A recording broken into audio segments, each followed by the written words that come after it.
Hey everybody, how's it going? Today is April 7th, 2019. My name is Derek, author and webmaster of a website called Gematrinator.com. In this video, I'm going to discuss the event last night that occurred at the WWE Hall of Fame induction ceremony.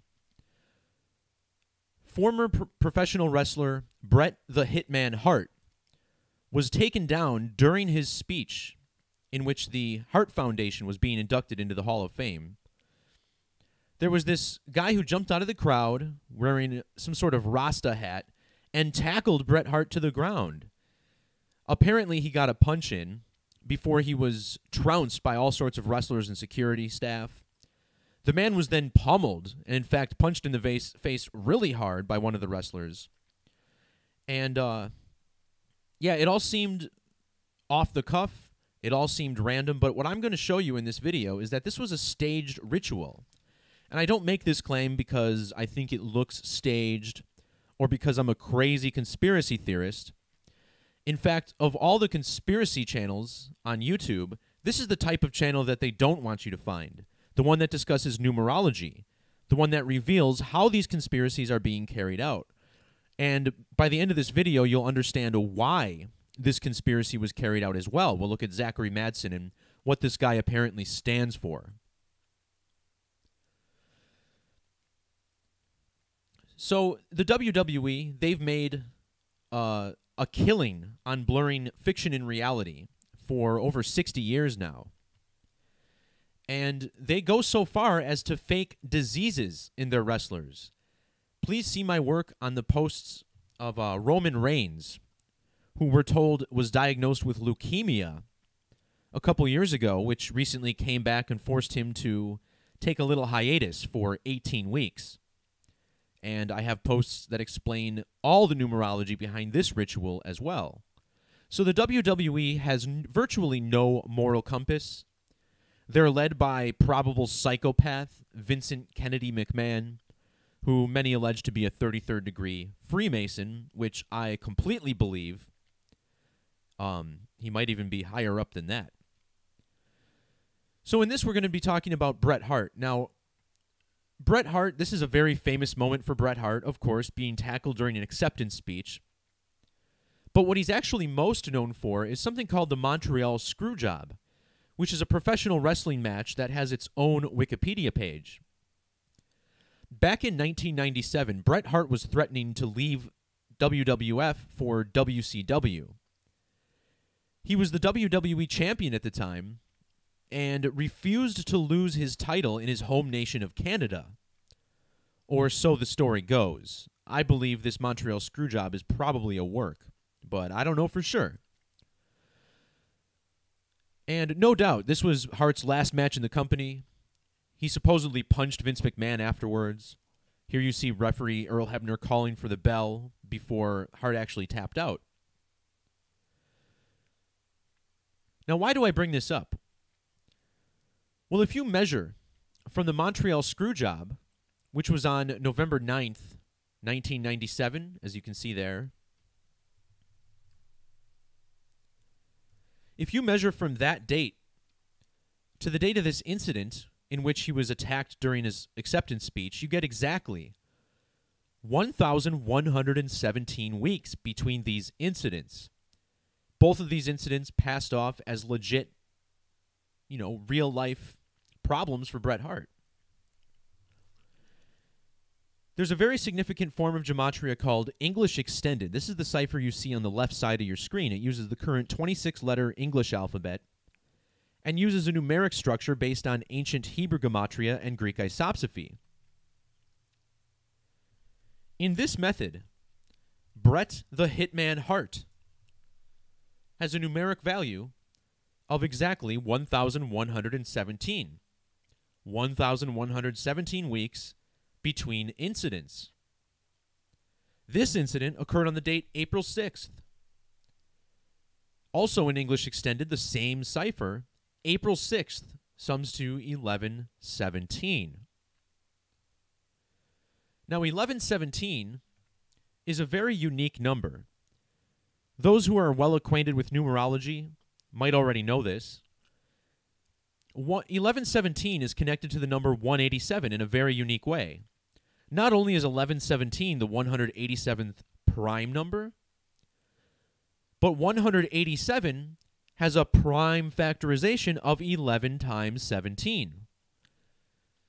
This incident in which Hart was attacked was at the Hall of Fame. Hall of Fame in English Extended sums to 187. Furthermore, in Jewish Gematria, which was the cipher you saw on the right side, this method based in the Latin alphabetic order with more modern English characters placed at the end. In this method, the name Hart, or was it Bret? Bret equals 187 using Jewish Gematria.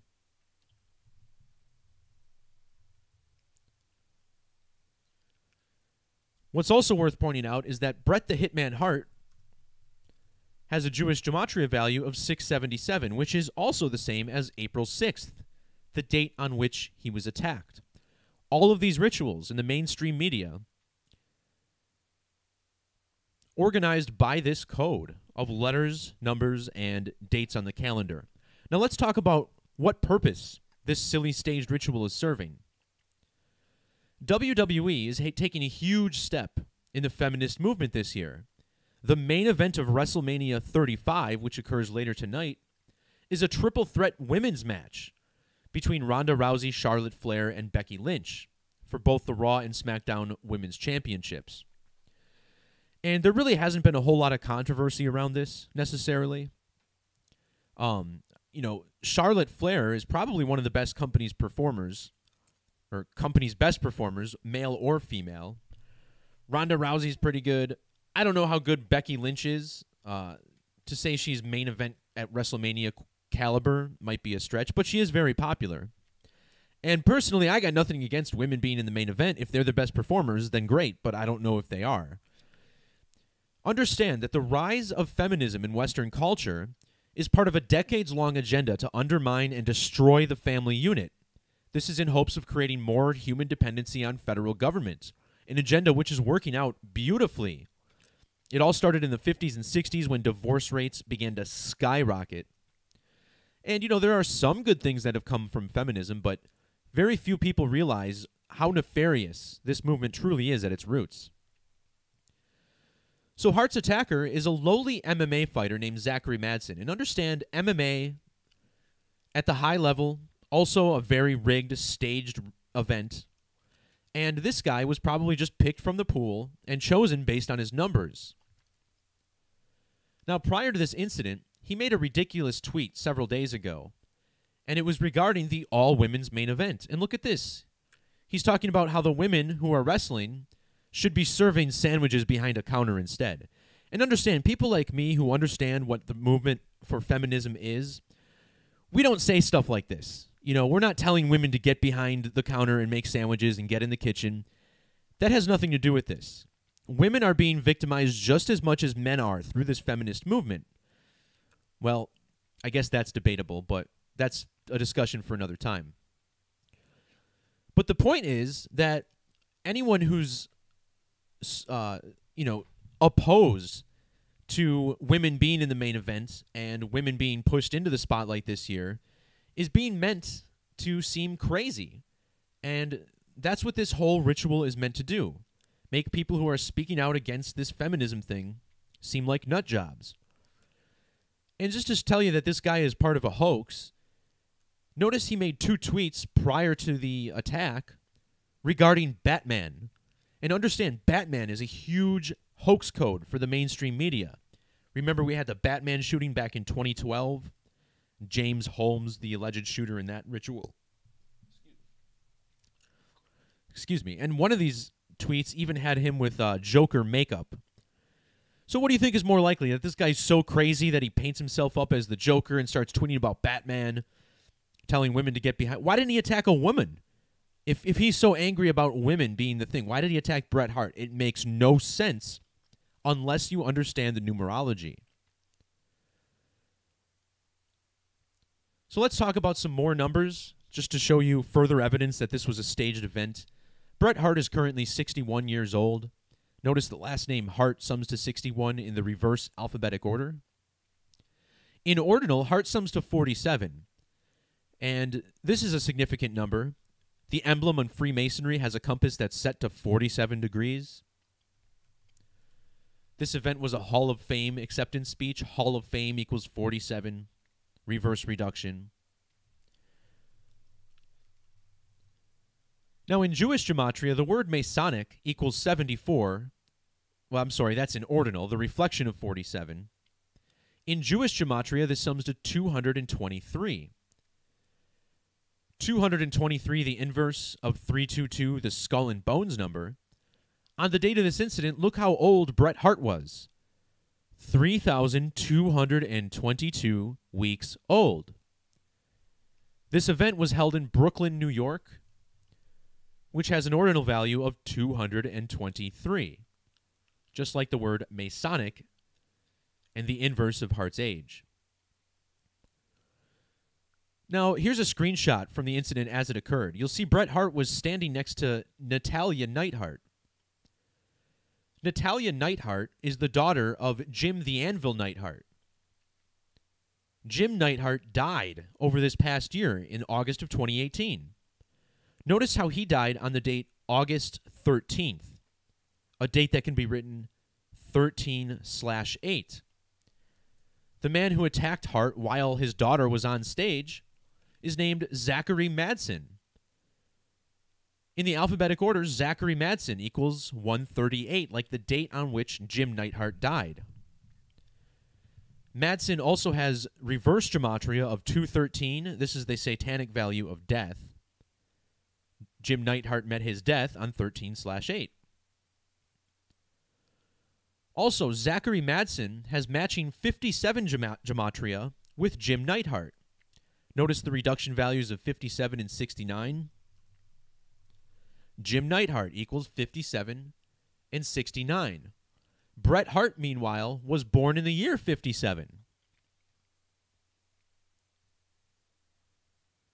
Now, the 57th prime number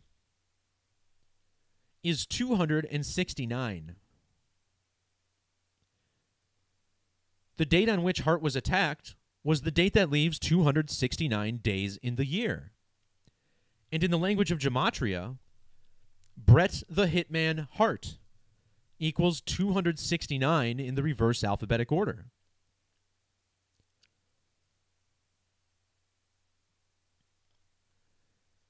Here's Zach Madsen's MMA profile. You know, we're told he's an MMA fighter. Sure shit, he's got his own page here. You'll find that he was born on October 17th of 1992. This means on the date he tackled Bret Hitman Hart, he was 1,381 weeks old. Now, if you remove the from Hitman, you get a reverse value of 221.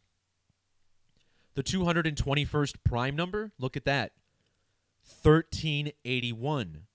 This is the number found in the exact age of Zachary Madsen, who attacked him on this date, 1,381 weeks old. So it's clear as day when you understand this language of numerology and gematria, something that they try to make look crazy on the mainstream media. But once you start digging and looking into the numbers, you realize this is exactly what's happening. All right, so thanks to everybody who jumped in the stream. Sorry I had to restart it, but just wanted to get this information out there because, you know, people need to realize the extent to which their mind is being controlled. And the WWE, as it exists now, is definitely just a huge arm on this mind control operation that is our federal government. All right, everyone, thanks and God bless. We'll see you later. Peace.